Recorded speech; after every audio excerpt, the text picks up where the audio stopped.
Kali ini kita bakal nonton sebuah film legendaris yang biasa ditayangkan di TV-TV nasional, seperti bioskop Trans TV dan Global TV. Film ini berjudul Ghost Ships. Ya udah kalau gitu kita mulai aja ya filmnya. Selamat bernostalgia coy. Intro.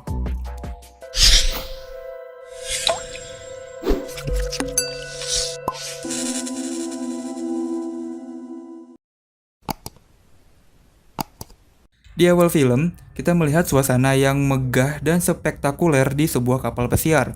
Ada penyanyi, dan para penumpang pun bernyanyi, menikmati makanan dan berdansa mengikuti irama. Kalau dilihat-lihat, ini sepertinya kapal bintang 5 ya cuy. Sangat mewah dan megah. Tapi kebahagiaan itu tidak bertahan lama. Ada sesosok tangan misterius iseng menarik sebuah tuas yang membuat sebuah tali kapal terputus sehingga menyambar semua penumpang yang sedang berdansa. Semua penumpang pun terbelah menjadi dua, darah ada di mana-mana. Kapal ini pun hanya menyisakan seorang anak perempuan yang sudah pasti dia berteriak dong. Kalian pasti penasaran dong siapa sih yang menarik tuas ini? Tonton terus ya.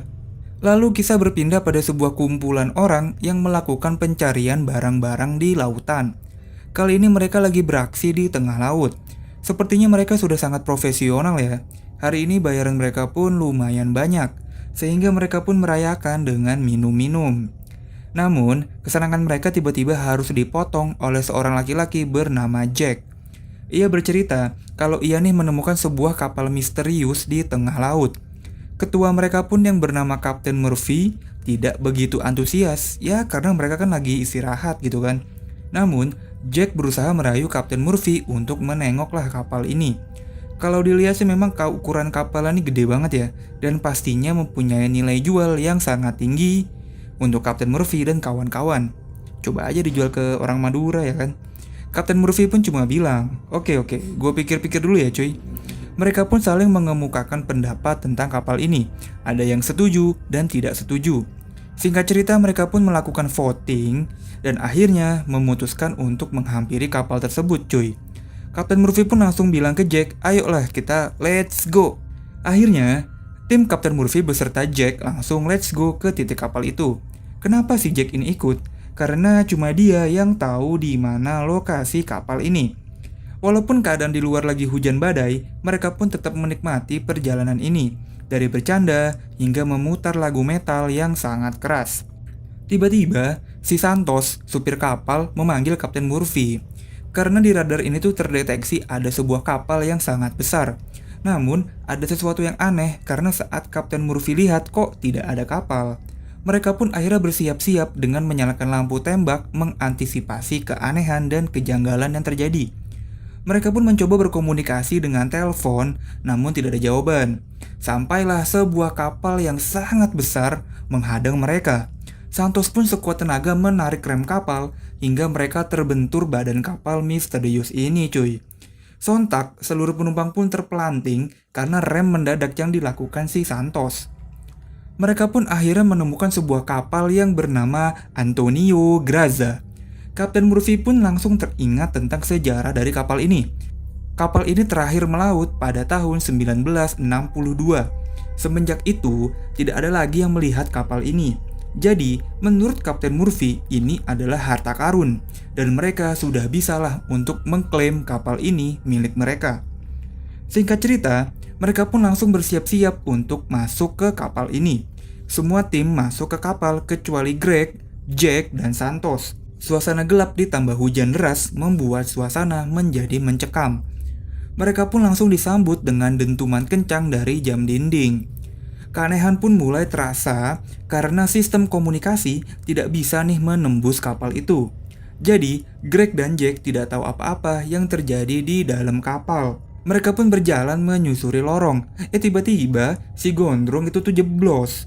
Untungnya dia masih bisa ditolong sama si Maureen. Saat menolong si Gondrong, si Maureen itu melihat sesosok anak kecil yang tersenyum kepadanya. Singkat cerita, mereka pun tiba di ruang kemudi.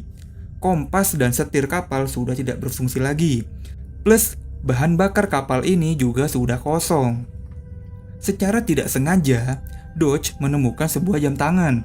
Dia pun merasa aneh Karena masa di tahun 62 udah ada jam tangan digital. Tapi hal ini tuh ditenangkan oleh Kapten Murphy. Oh, mungkin itu punya orang lain cuy yang udah duluan ke kapal ini. Kapten Murphy pun tampak sangat kebingungan kenapa kapal ini bisa terdampar begitu aja. Tapi ia nggak mau pusing dan lebih fokus untuk mengatur rencana bersama timnya.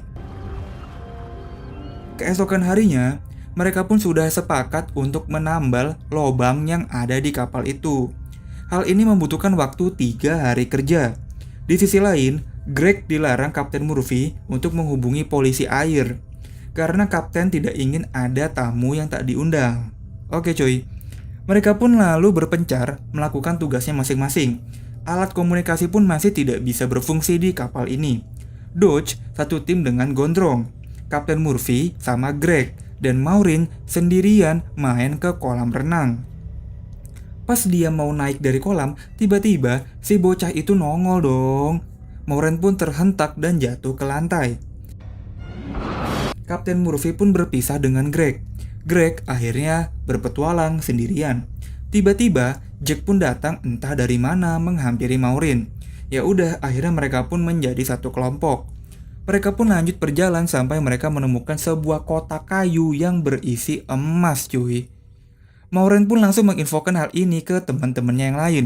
Mereka pun langsung bersorak kesenangan. Ya iyalah, dapat harta karun ini mah. Karena mereka nemuin emas, rencana pun berubah. Mereka langsung cabut dari situ dan membawa emasnya doang. Tapi pas mereka lagi manasin kapal, tiba-tiba gas di mesin kapal ini tuh berputar sendiri. Si anak kecil itu pun sudah sempat memperingatkan ke Maureen, tapi semua terlambat. Kapal mereka keburu meledak. Santos pun auto terbakar terkena ledakan. Suasana duka pun menyelimuti mereka. Mereka sangat kehilangan Santos, teman mereka. Mereka pun malah jadi salah-salahan. Harusnya Santos tuh tidak harus mati. Mereka pun akhirnya berpencar dan menghabiskan waktu sendiri. Gondrong dan Dodge kelaparan nih. Akhirnya mereka menuju dapur untuk mencari makanan yang tersisa. Mereka pun sangat beruntung karena menemukan makanan kaleng yang masih bagus. Mereka pun langsung memakan dengan sangat lahap. Sambil tertawa, mereka pun tidak sadar kalau yang dimakan adalah belatung. Mereka pun langsung teriak-teriak dan berlari ke setanan. Berbeda dengan Maureen, ia akhirnya tahu kalau gadis misterius itu bernama Katie. Ia pun langsung menuju kamar Katie. Di sana, ia melihat gambar pemandangan dan sampai tiba-tiba Greg yang lagi mabok pun menjadi halusinasi. Ruang makan tiba-tiba menjadi rapi dan si penyanyi menjadi hidup lagi. Ia pun sangat cantik dan langsung menggoda Greg. Greg yang putus asa, ya udahlah langsung aja gasken. Kapten Murphy pun mabok ditemani dengan arwah dari kapten kapal itu. Kapten Murphy ini merasa bersalah atas kematian Santos. Karena bagaimanapun ia adalah kapten, jadi ia ini bertanggung jawab atas semua kejadian yang di kapal, termasuk kematian Santos. Arwah kapten kapal itu pun memberikan sebuah catatan perjalanan, di mana emas yang mereka temukan sebenarnya bukanlah bawaan mereka. Mereka menolong sebuah kapal yang bernama Lorelei. Agak ribet ya anjing namanya. Kapten Murphy pun terbelalak melihat sebuah foto yang ditunjukkan oleh si arwah. Foto itu adalah foto satu-satunya korban selamat dari kapal itu cuy. Siapa ya?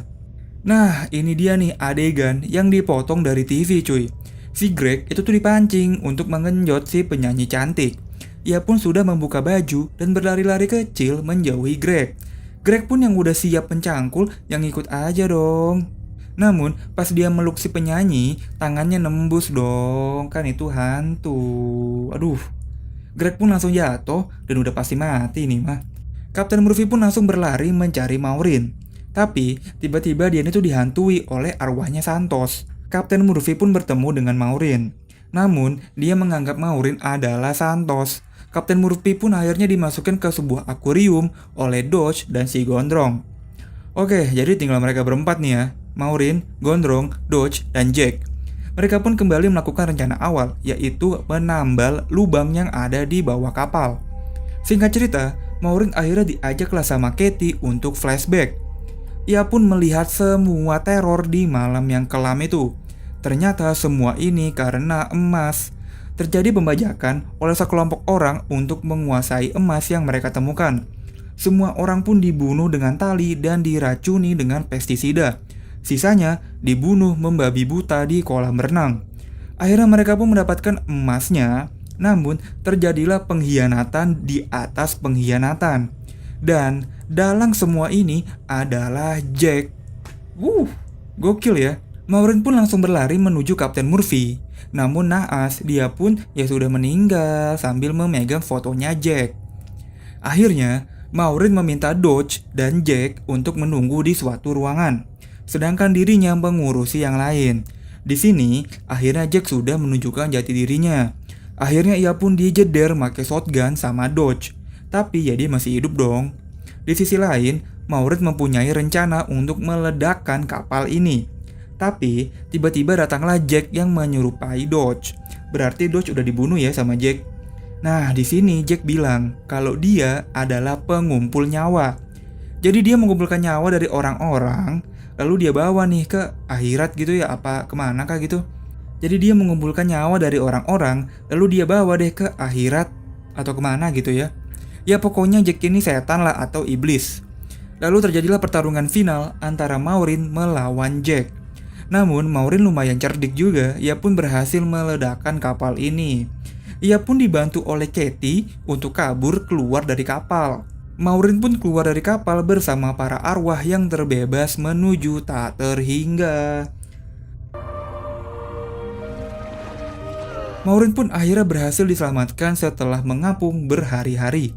Ia pun akhirnya sampai ke daratan dengan perawatan yang intensif. Film ini pun berakhir dengan Maureen melihat teman-temannya membawa peti emas ke dalam kapal yang dipimpin oleh Jack. Berarti bisa disimpulkan ya, kalau si Jack ini tuh pengumpul arwah. Terus dia ini tuh istilahnya menandai arwah yang udah dia bunuh nih.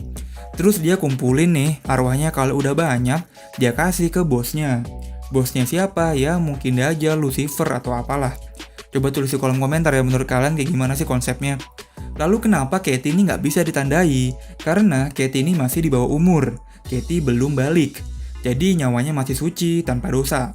Sebenarnya film ini tuh, apa ya? Menceritakan bahwa manusia ini tuh rakus. Jack datang-datang membawa peti emas. Ya sudah tentu manusia langsung semangat. Mungkin di sini kita juga bisa melihat sedikit perumpamaan ya. Ketika si Maureen membuka peti emas itu, ada banyak tikus. Biasanya kan tikus itu adalah perumpamaan dari para koruptor gitu kan. Perumpamaan dari ketamakan dan kerakusan.